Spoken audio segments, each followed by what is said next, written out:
আসসালামু আলাইকুম ওয়া রাহমাতুল্লাহি ওয়া বারাকাতুহু। আলহামদুলিল্লাহ ওয়াসসালাতু ওয়াসসালামু আলা রাসূলিল্লাহ ওয়া আলা আলিহি ওয়া সাহবিহি ওয়া মান ওয়ালাহু আম্মা বা'দ।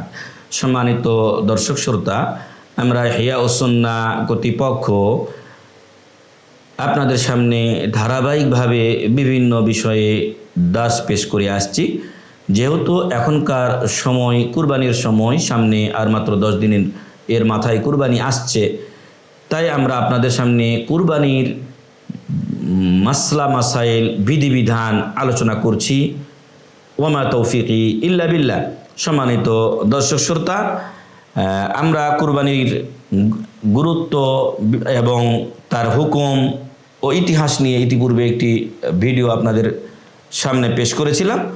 আজকে আমরা একটি আলোচনা আপনাদের সামনে পেশ করতে যাচ্ছি, সেটি হলো কুরবানির বিধিবিধান অথবা কুরবানির মাসাইল। সম্মানিত দর্শক শ্রোতা, আমরা যেই কুরবানিগুলো করব, সেই কুরবানি পশুর মধ্যে বা সেই কুরবানির জন্য বেশ কিছু শর্ত রয়েছে। তো আমরা এর হেডলাইন বলতে পারি কুরবানির শর্তাবলী। কুরবানির শর্তাবলীর মধ্যে হচ্ছে 1 নম্বরে কুরবানিটি বাহিমাতুল আনআমের অন্তর্ভুক্ত হতে হবে। বাহিমাতুল আনআম আরবি শব্দ, কোরআনের শব্দ। বাহিমাতুল আনআমের অন্তর্ভুক্ত হতে হবে। আর এই বাহিমাতুল আনআম হলো আপনার উট, গরু, এবং গরুর সাথে সাদৃশ্যপূর্ণ হওয়ার কারণে উলামায়ে কেরাম মহিষকে গরুর সাথে সংশ্লিষ্ট করেছেন, তাহলে এটা মহিষও এর মধ্যে অন্তর্ভুক্ত হবে। এরপরে 3 গেল। 4 নাম্বার হচ্ছে আপনার দুম্বা, দুম্বা, মেষ বা ভেড়া এবং ছাগল, এই পশুগুলো দিয়ে কুরবানি করতে হবে। এগুলো বাহিমাতুল আনামের অন্তর্ভুক্ত। আরও অনেক পশু, এই মুরগি এগুলো বাদ, কিন্তু আরও অনেক পশু খাওয়া জায়েজ আছে, যেমন ঘোড়া খাওয়া জায়েজ এবং বন্য গাধা খাওয়া জায়েজ, কিন্তু এগুলো দিয়ে কুরবানি শরীয়ত সম্মত নয়। ফলে বাহিমাতুল আনাম যা আমরা উল্লেখ করলাম, উট, গরুর সাথে সংশ্লিষ্ট মহিষ এবং আপনার ভেড়া, দুম্বা, ছাগল, এগুলো দিয়ে আমাদেরকে কুরবানি করতে হবে। আর এই মর্মে মহান রব্বুল আলামিন বলেছেন, ওয়ালিকুল্লি উম্মাতিন জাআলনা মানসাকা, আমি প্রত্যেক উম্মতের জন্য কুরবানির বিধান রেখেছিলাম। লিয়াযকুরু ইসমাল্লাহি আলা মা রাযাকাহুম মিন বাহিমাতিল আনআম, যাতে তারা মানে মানুষ, যে মুসলিমরা যুগে যুগে যারা ছিল, আদম আলাইহিস সালাম থেকে শুরু করে মুহাম্মদ সাল্লাল্লাহু আলাইহি সাল্লাম পর্যন্ত সকল নবী এবং রাসূলগণের ধর্ম ছিল ইসলাম, তারা ছিলেন মুসলিম। তো আল্লাহ তাআলা বলছেন লিয়াযকুরু ইসমাল্লাহি আলা মা রাযাকাহুম মিন বাহিমাতিল আনআম, আল্লাহ তাদেরকে যে বাহিমাতুল আনআম রেজেক হিসেবে খাওয়ার জন্য, বিভিন্ন খেদমতের জন্য দিয়েছেন, এটা যখন তারা জবে করবে তখন যেন আল্লাহর নাম উল্লেখ করে, অর্থাৎ আল্লাহুম্মা তাকাব্বাল হাযা মিন্নি ওয়া মিন আহলি বাইতি বিসমিল্লাহি আল্লাহু আকবার, এই দোয়া পড়ে যেন তারা আল্লাহর নামে জবে করে। এখানে প্রমাণের বিষয় যে আমরা যে পশু দিয়ে কুরবানি করব সেটা যেন বাহিমাতুল আনআমের অন্তর্ভুক্ত হয়, যা আশা করি এতক্ষণ আপনাদের সামনে স্পষ্ট হয়েছে। আয়াতটি সূরা হজের 34 নম্বর আয়াত। 2 নম্বরে আন তাবলুগা সিন্নাল মুহাদ্দাদা শারআন, শরীয়ত কর্তৃক যে পশুর বয়স নির্ধারণ করা হয়েছে, সেই বয়সে পোষতে হবে, সেই বয়সে কুরবানির পশুকে পোষতে হবে। আর সেই ব্যাপারে বলা হয়েছে যে সেই বয়সটা হলো, আল্লাহ রাসূল সাল্লাল্লাহু আলাইহি ওয়াসাল্লাম বলছেন, লা তাযবাহু ইল্লা মুসিন্না ছাড়া তোমরা জবেহ করিও না। তো এই মুসিন্নার ব্যাপারে একদল উলামায়ে কেরাম বলছেন, মুসিন্না হলো দাঁত হওয়া, অর্থাৎ দুধের দাঁতটা উঠে গিয়ে নতুন যখন দাঁত উঠে সেটাকে মুসিন্না বলা হয়। আর আরেকটি ব্যাখ্যায় এখানে বলা হয়েছে যে নির্দিষ্ট বয়স পূর্ণ হওয়া, আর সেই ক্ষেত্রে উটের জন্য 5 বছর, আর গরুর জন্য 2 বছর, ছাগলের জন্য আপনার ছাগল, ভেড়া, এগুলোর জন্য আপনার 1 বছর পূর্ণ হতে হবে। আর যদি দুম্বা মোটা তাজা হয় বিশেষ ক্ষেত্রে, এবং ওই দুম্বা ছাড়া আর ওই ব্যক্তির কোনো কিছু না থাকে, তাহলে জাযা বলা হচ্ছে, যেটা 6 মাসে বয়স বড় হয়ে যায়, দুম্বার বড় জাত যেটা, সেটা কেউ অনন্য প্রায় হলে তার জন্য জায়েজ রয়েছে। সহি মুসলিমের হাদিস, লা তাযবাহু ইল্লা মুসিন্না ছাড়া তোমরা জবে করো না, ইল্লা আন তাআসসার আলাইকুম ফাতাযবাহু জাযাআতান মিনাদ দান, আর যদি কারো কঠিন অবস্থায় হয়ে যায় আর নাই তার কাছে, তখন সে জাযা দুম্বার মধ্যে এটা জবে করতে পারে। রাওয়াহু মুসলিম, এবং তার বয়স হয় তখন 6 মাসের মতো। এটি গেল দ্বিতীয় শর্ত। 1 নম্বর বাহিমাতুল আনাম হতে হবে, 2 নম্বর নির্দিষ্ট বয়সের হতে হবে। উটের জন্য 5, গরুর জন্য 2, ছাগলের জন্য 1 বছর, ভেড়া দুম্বাও 1 বছর। তবে বিশেষ ক্ষেত্রে যে আর অন্য প্রাণী পাই না এবং তার দুম্বাটি মোটা তাজা, সেই দুম্বাটি দিয়ে 6 মাস হলেও বা 8 মাস 10 মাস হলেও চলবে ইনশাআল্লাহ। এরপরে 3 নাম্বার হলো এই শর্ত কুরবানির পশুর ব্যাপারে, আনতাকুনা খালিয়াতাম মিনাল উয়ুবিল মানিআতি মিনাল ইজজা। কুরবানি করতে বাধা প্রদানকারী যে সকল বিষয় রয়েছে সেগুলো থেকে কুরবানির পশুকে মুক্ত হতে হবে। আর সেগুলো হলো আল আউরুল বাইয়িন, স্পষ্ট কানা, আল মারাদুল বাইয়িন, স্পষ্ট রোগা, আল আরজুল বাইয়িন, স্পষ্ট ন্যাংড়া, আল হুজালুল মুজিলুল লিল মুখ, আর যেটা অত্যন্ত দুর্বল, একেবারে অসুখে জীর্ণ শীর্ণ হয়ে গেছে, বসলে উঠতে পারে না, উঠলে বসতে পারে না, চলতে পারে না। অনেক সময় আপনারা একটা ঘটনা শুনেছেন, রাসূল সাল্লাল্লাহু আলাইহি ওয়াসাল্লাম যখন হিজরত করেছিলেন তখন উম্মে মাবাদের তাবুতে গিয়েছিলেন।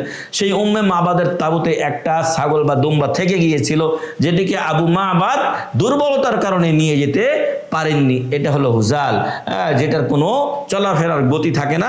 এরকম পশু দিয়ে কুরবানি চলে না। রাসূল সাল্লাল্লাহু আলাইহি ওয়াসাল্লাম বলেছেন যে আল আরজাউল বাইয়িনু যালউহা ওয়াল আওরাউল বাইয়িনু আওরাহা ওয়াল মারিদাতুল বাইয়িনু মারাদুহা ওয়াল আজফা আল্লাতী লা তুনকা। এই 4 প্রকার দোষ যেটা আমরা বললাম, খুবই অসুস্থ এবং কানা, ন্যাংড়া এবং একেবারেই দুর্বল এমন পশু দিয়ে কুরবানি চলে না। এটা হলো, এগুলো থেকে মুক্ত হতে হবে পশুটাকে। তাই হৃষ্টপুষ্ট মোটা তাজা দেখে আল্লাহর রাস্তায় আপনারা আল্লাহর সন্তুষ্টির জন্য আল্লাহর রাস্তায় কুরবানি করবেন। এখানে আমি উল্লেখ করতে চাই সম্মানিত দর্শক শ্রোতাদের জন্য, আপনারা হাবিল ও কাবিলের কুরবানির কাহিনী শুনেছেন।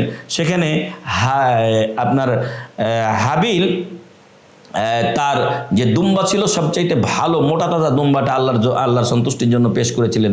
আর কাবিল তার যে শস্য ছিল সেই শস্য দিয়েছিল, কিন্তু সে ভালো শস্য দেয়নি, তার ইখলাস ছিল না, যার কারণে তারটা সে সময়ে কবুল কিন্তু হয়নি। কবুল হয়েছিল হাবিলেরটি, কারণ সে মোটা তাজা দুম্বা আল্লাহর সন্তুষ্টির জন্য কুরবানি তিনি করেছিলেন। তো এই জন্য বলবো, মোটা তাজা হৃষ্টপুষ্ট মানুষ দেখানোর জন্য নয়, আল্লাহকে খুশি করার জন্য আপনি কুরবানি করবেন। 4 নম্বর শর্ত হচ্ছে আনতাকুনা মিলকাল লিল মুদাহি, আপনার নিজস্ব পশু দিয়ে আপনি কুরবানি করবেন। ওই দুষ্ট চক্রের মতো আরেকজনেরটা জোর করে ধরে নিয়ে এসে অথবা চুরি করে নিয়ে এসে আপনি কুরবানি করবেন, আপনার কুরবানি হবে না, বরং আপনার গুনাহ হবে। আরেকজনের কুরবানির পশু যদি চুরি করে নেন, কি যে পরিমাণ গুনাহ হবে আল্লাহু আলাম, আল্লাহ অধিক জানেন। আর শারতুল খামিস, 5 নম্বর কুরবানির বিধিবিধানের একটা বিষয় হলো বা শর্ত হলো আল্লাহ ইয়াতাআল্লাকা বিহা হাক্কুন লিল গায়র, আপনার কুরবানির পশুর সাথে অন্যের হক যেন সংশ্লিষ্ট না থাকে। যেমনটি আপনি একটা ছাগল কুরবানি করছেন, এই ছাগলটা আরেকজন আপনার কাছে বন্ধক রেখে গেছে, তো এই বন্ধক দেওয়া পশু তো কুরবানি করা যাবে না। আবার এমনটি যদি হয় যে আপনি একজনকে ছাগল পুষতে দিয়েছিলেন, কুরবানির উদ্দেশ্যেই দিয়েছেন, কিন্তু ও যে যতদিন এটাকে লালন পালন করেছেন তার যে একটা হক, সেই হকটা আপনাকে অবশ্যই আগে দিতে হবে, তারপর আপনি কুরবানির পশু নিয়ে এসে আল্লাহর সন্তুষ্টির জন্য কুরবানি করবেন। 6 নম্বর এবং শেষ নাম্বার কুরবানির শর্ত হলো যে নির্ধারিত সময়ে কুরবানি করতে হবে, যেটি আমরা বলেছি ইতিপূর্বে যে এটা আপনার ঈদুল আজহার নামাজ বা সালাত আদায় করার পর থেকে আপনার আইয়ামে তাশরিকের 3য় দিন তথা 13ই জিলহজ সন্ধ্যার আগ পর্যন্ত আপনি কুরবানি করতে পারবেন। এবং রাত দিন উভয় সময়ে কুরবানি করা যাবে, তবে রাতের তুলনায় দিনে কুরবানি করা উত্তম। রাতে জায়েজ আছে, কোনো কারণে আমাদের বাংলাদেশে যেই যানজট, কুরবানির সময় মানুষ বাড়ি যেতে তাদের নাভিশ্বাস ছুটে যায় এবং অনেকে তো হয়তো তওবা পড়ে নেয় যে আর বাড়ি যাব না কুরবানির সময়ে। তো এই কঠিন সময়ে কেউ যদি একদিন পরেও পৌঁছে, ইনশাআল্লাহ কুরবানি করতে কোনো সমস্যা নেই। সম্মানিত দর্শক শ্রোতা, কুরবানির মধ্যে সবচাইতে উত্তম কুরবানি হলো আপনার উট কুরবানি দেওয়া, তারপরে গরু কুরবানি দেওয়া, এরপরে দুম্বা, তারপরে আপনার ছাগল, এরপরে আপনার সুবউল বাদানা, উটের 7 ভাগের 1 ভাগ, এরপরে গরুর 7 ভাগের এক ভাগ, গরুর 7 ভাগের 1 ভাগ। তো সবচেয়ে উত্তম একটা উট দেওয়া, তারপরে গরু দেওয়া, তারপরে দুম্বা দেওয়া, তারপরে আপনার ছাগল দেওয়া, এরপরে 7 ভাগের 1 ভাগ উট, তারপরে আপনার 7 ভাগের 1 ভাগ গরু। এই হলো মর্যাদাগত দিক থেকে এর সিরিয়াল। আর পশুগত দিক থেকে প্রত্যেক প্রকার পশুর সেই পশুটাই কুরবানি দেওয়া উত্তম, যেটা বেশি মোটা তাজা হয়, শিংওয়ালা হয়, তার মধ্যে কোনো ত্রুটি থাকে না, শিং কাটা, শিং ভাঙ্গা, লেজ কাটা, লেজ কাটা, কান ছেঁড়া ফাটা ইত্যাদি, এগুলো থেকে বেঁচে থাকতে হবে। আর মোটা তাজা যত ভালো হবে পশু, ততই আল্লাহর কাছে এটা যদি আল্লাহর সন্তুষ্টিকল্পে হয়। আর লোক দেখানো হলে তো এটা শিরকের মধ্যে চলে যাবে। তো আল্লাহকে খুশি করার জন্য যদি সবচেয়ে ভালো একটা পশু আপনি হালাল টাকা দিয়ে ক্রয় করে আল্লাহর রাস্তায় কুরবানি দেন, তখন এটাই সবচেয়ে উত্তম। আর আমাদের সমাজে আরো একটি বিষয় হচ্ছে যে একদল ভাইয়েরা আমাদের বলেন মুকিম অবস্থাতে 7 ভাগা কুরবানি দেওয়া যাবে না। সম্মানিত দর্শক শ্রোতা, মূলত এই মাসালাটি ভুল। মুকিম এবং মুসাফির উভয় অবস্থাতেই 7 ভাগা কুরবানি দেওয়া জায়েজ আছে। উটে, গরুতে, গরুর সাথে সংশ্লিষ্ট মহিষে, এগুলোতে 7 ব্যক্তি মিলে এই একটি পশু তারা জবে করতে পারবেন, জায়েজ আছে। তবে এই প্রতিটি ভাগা যতই মূল্যবান হোক না কেন, এর তুলনায় ধরেন আমাদের দেশে যদি একটা উট জবে করতে হয়, নিম্নে ধরেন 7 লাখ টাকা লাগবে, কথার কথা। তো এই 7 লাখ টাকার মধ্যে আপনি 1 ভাগা দিতে গেলে 1 লাখ টাকা আপনার ভাগ পড়বে। এর থেকে উত্তম হলো একটা ছাগল আপনি 20,000 টাকা দিয়ে দিলেও ওই ছাগলটা আপনার উত্তম। কেন উত্তম? কারণ একটা পরিপূর্ণ জান আল্লাহর রাস্তায় আপনি কুরবানি করছেন। তো এই জন্য এই ছাগল দেওয়া উত্তম, কিন্তু 7 ভাগা ওই একটি ছাগলের জায়গাতে স্থলাভিষিক্ত হবে। আমাদের কিছু ভাইরা এই ফতোয়া দিয়েছিলেন যে মুকিম অবস্থায় ভাগা কুরবানি চলবে না, এই ফতোয়া ভুল। মুকিম অবস্থায় ভাগা কুরবানি চলবে না, এটা ভুল। পরবর্তীতে তারা এখান থেকে সরে এসে আবার বলছেন যে 7 ব্যক্তির পক্ষে চলবে, 7 পরিবারের পক্ষে চলবে না। সম্মানিত দর্শক শ্রোতা, এটাও ছোটখাটো একটা ভুল। 7 ব্যক্তি আনসাবাতিন বলা হয়েছে, তাহলে কি আমাদের পরিবারের প্রত্যেকেই আলাদা আলাদা করে কুরবানি দেবে? আর এই সামর্থ্য কি সাহাবা ইকরামের ছিল? আরে অনেক কষ্ট করে আব্দুর রহমান বিন আউফ তার বিয়েতে ওয়ালিমা দিয়েছিলেন একটা ছাগল। আল্লাহ রাসূল বলছেন ওয়া ওয়ালিমা বিশাতিন। আর এক সাহাবীর কথা আপনারা জানেন, যিনি একটা লোহার আংটি পর্যন্ত বিয়ের জন্য খুঁজে পাননি, আর পরবর্তীতে তখন তিনি কোরআন শেখানোর বিনিময়ে একজন মহিলাকে আল্লাহ রাসূল তার সাথে বিয়ে দিয়েছিলেন। তো সম্মানিত দর্শক শ্রোতা, এই যে আমরা মাসালাগুলো বলি, নিজেদের বুঝ অনুযায়ী বললে হবে না। আমাদের সালাফ থেকে রাসূল সাল্লাল্লাহু আলাইহি ওয়াসাল্লাম, সাহাবা ইকরাম, তাবিঈন, তাবিঈন এবং তারপরে চলে আসা সহিহ আকীদার মানদণ্ডে যে সকল আলেমগুণ উত্তীর্ণ, তাদের ফতোয়া থেকে আমাদেরকে মাসালাগুলো গ্রহণ করতে হবে। অতএব একটা ছাগল যেখানে জায়েজ, সেখানে একটা ভাগাও জায়েজ। সেম জায়গাতে আমি এবং আমার পরিবারের পক্ষ থেকে একটা ছাগল যেরকম, একটা দুম্বা যেরকম জায়েজ, ওইরকম কুরবানি হবে। ঠিক ওইরকম একটা ভাগা দিলেও সেই জায়গাতে সেম কুরবানি হবে।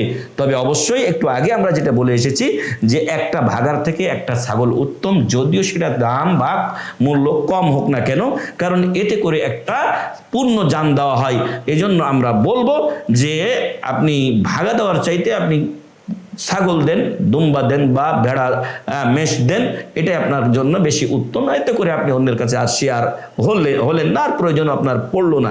অনেক ভাইয়েরা আমাদেরকে বলেন যে কেউ নামাজ পড়ে, কেউ পড়ে না, তাহলে এতে তো কুরবানি হবে না। সম্মানিত ভাই, আপনি চেষ্টা করবেন যে দিনদার পরহেজগার যারা আছেন, 5 ওয়াক্ত নামাজি আছেন, তাদের সাথে মিলে কুরবানি করা।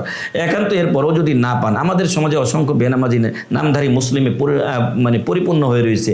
তো আপনি আপনার যে কুরবানি করবেন, আপনার সওয়াব আপনি পাবেন। আর যে নামাজ পড়ে না, ও তো মুসলিমের কাতারেই পড়ে না, এটাই হলো সহিহ মাসালা। আপনারা এই জন্য শেখ মোহাম্মদ বিন সালেহ আল উসাইমিন রাহিমাহুল্লাহর হুকম তারিকি সলাহ পড়ে নেবেন। যে নামাজ পড়ে না, তো ও মুসলিম থাকে না, ফলে ওর গোস্ত খাওয়া হয়, কিন্তু আপনার সওয়াবে কোনো ঘাটতি হবে না ইনশাআল্লাহ। তবে সর্বোচ্চ বেঁচে থাকবেন তাদের সাথে কুরবানি না দেওয়ার জন্য। এবং ওই সকল ক্ষেত্রে যদি আপনি এরকম দেখেন ভালো সাথী পাচ্ছেন না, তাহলে আপনি একটা ছাগল কুরবানি দেন, এটাই আপনার জন্য বেস্ট এবং উত্তম। তাহলে আমরা এতক্ষণ আপনাদেরকে এই কুরবানির শরিকানার ব্যাপারে কথা বলছিলাম। এবং কিছু ভাইয়েরা এটাও বলেন, কিছুদিন আগে আমি মাসলাটা একজন বরেণ্য আলেমের কাছ থেকে শুনেছিলাম, তার ভিডিও ক্লিপ থেকে, যে উনি বলছেন 7 জন যদি হয়, একটা কুরবানি যদি নিজের পক্ষ একটা ফ্যামিলির পক্ষ থেকে দেওয়া হয়, তো এখানে 7 ভাগা করতে হবে। অর্থাৎ আপনার বাড়িতে 7 জন লোককে আলাদা আলাদাভাবে করে 7 ভাগা এখানে করা আবশ্যিক, এমনটিও ঠিক নয়। বাড়ির মালিক যিনি, আপনি বাড়ির মালিক, আপনি আব্দুল্লাহ বা আব্দুর রহমান, আপনি বাড়ির মালিক, আপনি বলবেন আল্লাহুম্মা তাকাব্বাল হাযা মিন্নি ওয়া মিন আহলি বাইতি বিসমিল্লাহি আল্লাহু আকবার। আপনি এবং আপনার পরিবারের যারা আছেন তাদের সকলের পক্ষ থেকে আপনি জবে করলে এটা যথেষ্ট হয়ে যাবে।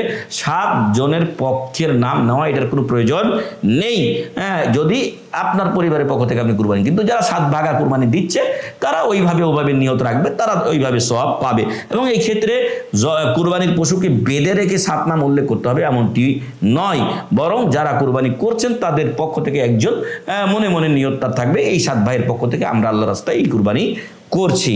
সম্মানিত দর্শক শ্রোতা, এখন আরেকটি বিষয় আমাদের কুরবানি কেন্দ্রিক বাকি রইল, সেটি হলো যে কুরবানির গোস্ত আমরা কিভাবে খাবো।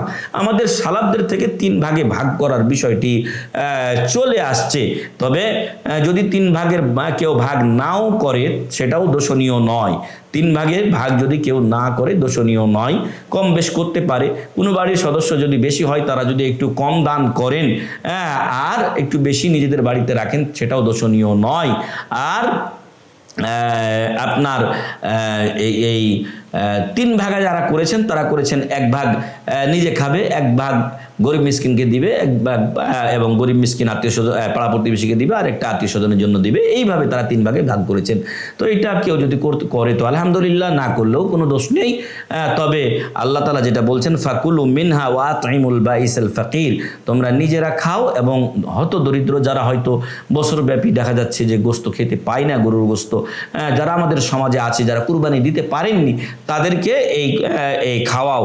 সূরাতুল হজ 28 নম্বর আয়াত। অন্য জায়গায় বলা হয়েছে ফাকুলু মিনহা ওয়া আতইমুল কানিয়া ওয়াল মুতার, আর তোমরা নিজেরা খাও এ থেকে এবং যারা কানে এবং যারা মুতার তাদেরকে খাওয়াও। আর কানে হলো আস-সাইল, যে আপনার কাছে হাত পেতে চাই, আর মুতার হলো আল মুতাআররিদু লিল আতিয়াতি বিদুনি সওয়াল, আরেকজন আপনার পাশে ঘুরে কিন্তু লজ্জায় আপনার কাছে চাই না, এমন ব্যক্তিরা হলেন মুতার। তো উভয়কেই আমাদেরকে দিতে হবে। কাযালিকা সাখখারনাহা লাকুম লাআল্লাকুম তাশকুরুন, আল্লাহ বলছেন এভাবে বাহিমাতুল আনামগুলো আমি তোমাদের জন্য নির্ধারণ করেছি যাতে তোমরা এগুলো ভক্ষণ করো, কুরবানি করে আল্লাহর সন্তুষ্টি আদায় করে আল্লাহর সন্তুষ্টি আদায় করো। সূরাতুল হজ 36 নম্বর আয়াত। তাহলে কুরবানির পশুর গোস্তটা আমরা এইভাবে বন্টন করব ইনশাআল্লাহ। নিজে খাবো, আত্মীয় স্বজন পাড়া প্রতিবেশী গরিব মিসকিন সবাইকে নিয়ে। ঈদ মানে আনন্দ, সেই ঈদের আনন্দ যেন আমাদের ঘরে ঘরে পৌঁছে যায় সেই বিষয়টি আমরা খেয়াল রাখবো। উল্লেখ্য যে আমাদের কিছু কিছু সমাজে দেখা যায় যে সামাজিকভাবে গোস্তগুলোকে জমা করে। আমাদের সমাজে আগে ছিল এমনটি যে যারা গরু কুরবানি দেয়নি তাদেরকে গরুর গোস্ত দেওয়া হয়, যারা ছাগল কুরবানি দেয়নি তাদেরকে ছাগলের গোস্ত দেওয়া হয়।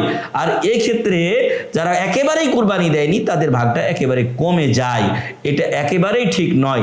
আপনি যেই গোস্তটা দিয়ে দিয়েছেন সেই গোস্তটা আর আপনার ফিরে নেওয়া যাবে না। বিনিময়ে আপনি গরুর গোস্ত নেবেন সেটাও করা যাবে না। কেউ যদি আপনাকে তার ব্যক্তিগতভাবে গরুর গোস্ত দেয়, আপনি ছাগল কুরবানি দিয়েছিলেন, এক টুকরো গোস্ত আপনার প্রতিবেশীকে দিয়েছেন, আপনার ভাইকে দিয়েছেন, উনি গরু কুরবানি দিয়েছিলেন, আপনাকে আধা কেজি 1 কেজি দিয়ে পাঠিয়েছে, এতে কোনো দোষণীয় বিষয় না। কিন্তু যেটা আপনি সামাজিকভাবে মসজিদে 10-এর জন্য গরিব যারা কুরবানি দেয়নি তাদের জন্য দিয়ে দিয়েছেন, ওখান থেকে বা তার বিনিময়ে কোনো কিছু নেওয়া যাবে না।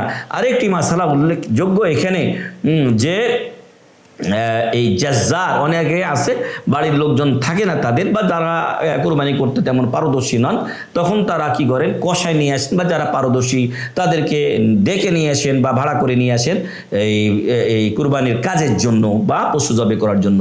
তো এটা দোষণীয় কিছু নয়, ভাড়া করে নিয়ে আসতে পারেন, তবে এই জন্য তাকে আলাদা পারিশ্রমিক দিতে হবে। আপনি তাকে 1 কেজি 2 কেজি গোস্ত দিয়ে পার করে দিবেন, এটা জায়েজ নয়। আপনি তাকে 1-2 কেজি গোস্ত এমনি খেতে দিবেন কুরবানি হিসেবে, আর আপনি তাকে তার যে শ্রম, এই শ্রমের বিনিময়ে আলাদা পারিশ্রমিক দেবেন। আলী রাদিয়াল্লাহু আনহু বলছেন যে আমাদের নিজেদের পকেট থেকে কুন্না নতিহিম মিন জিবিনা, আমাদের পক্ষ থেকে আও মিন ইনদিনা, আমাদের পক্ষ থেকে তাদেরকে এই পারিশ্রমিক আমরা দিতাম। অতএব এই ভুল কেউ করবেন না, কুরবানির গোশত দিয়ে তাকে পারিশ্রমিক সেরে দেবেন না, আলাদা টাকা তাকে পারিশ্রমিক হিসেবে দিতে হবে। সম্মানিত দর্শক শ্রোতা, শেষ কথা যেটা বলবো যে আল্লাহ রসুল সাল্লাল্লাহু আলাইহি ওয়াসাল্লাম একটি বিধান দিয়েছেন যারা কুরবানি করবে, যাদের পক্ষ থেকে কুরবানি হবে তাদের জন্য। আর সেটা হলো যে যারা কুরবানি করতে চাই তারা জিলহজ মাসের 1 তারিখ, অলরেডি আমি আজকে যখন আলোচনা করছি আজকে 1 তারিখ চলে যাচ্ছে আমাদের দেশে। গতকাল সন্ধ্যায় কিন্তু সবাই প্রায় নকচুল কেটে নিয়েছেন যারা কুরবানি করতে চান। তবে এটা ফ্যামিলির সব সদস্য নয়, বরং যার পক্ষ থেকে কুরবানি হচ্ছে তিনি শুধু এই নকচুল কাটা থেকে বিরত থাকবেন। সন্ধ্যার আগে এই শেষ দিন, আপনার জিলকদ মাসের শেষ দিন সন্ধ্যার আগে তিনি এগুলো কেটে নেবেন। এরপর কুরবানি করার পরে জবে হওয়ার পরে তিনি এগুলো কাটতে পাবেন। কেউ যদি বিদেশে থাকে তাহলে দেশে তার কুরবানি হওয়ার পর তিনি কাটবেন, এটাই হলো নিয়ম। কারণ রাসূল সাল্লাল্লাহু আলাইহি ওয়াসাল্লাম বলছেন ইযা রাআইতুম হিলালা জিল হিজ্জা, যখন তোমরা জিল হিজ্জা মাসের, মানে যেটাকে আমরা জিলহজ মাস বলি, এই মাসের চাঁদ যখন দেখতে পাও, ইদা অন্য ভাষায় এসেছে অন্য শব্দে, ইদা দাখালাতিল আশরু, যখন জিলহজ মাসের প্রথম দশক আগমন করে, ওয়া আরাদা আহাদুকুম আন ইউদাহিয়া, আর তোমাদের কেউ যদি কুরবানি করতে চায়, যে কুরবানি করতে চায় সে ফাল ইউমসিক আন শারিহি ওয়া আযফারিহি, সে যেন চুল এবং নখ না কাটে। এর সাথে সংশ্লিষ্ট চামড়া, শরীরের বিভিন্ন জায়গায় চামড়া যদি অতিরিক্ত হয়ে যায় এগুলো এই 10 দিনের মধ্যে কাটা যাবে না। অন্য জায়গায় এসেছে হাত্তা ইউদাহিয়া, যতক্ষণ পর্যন্ত সে কুরবানি না করে। কুরবানি করার পরে আপনি নখ চুল কাটতে পারবেন, এটা তখন আপনার জন্য জায়েজ। আর যদি কেউ আগেই কাটে তাহলে সে গুনাহগার হবে।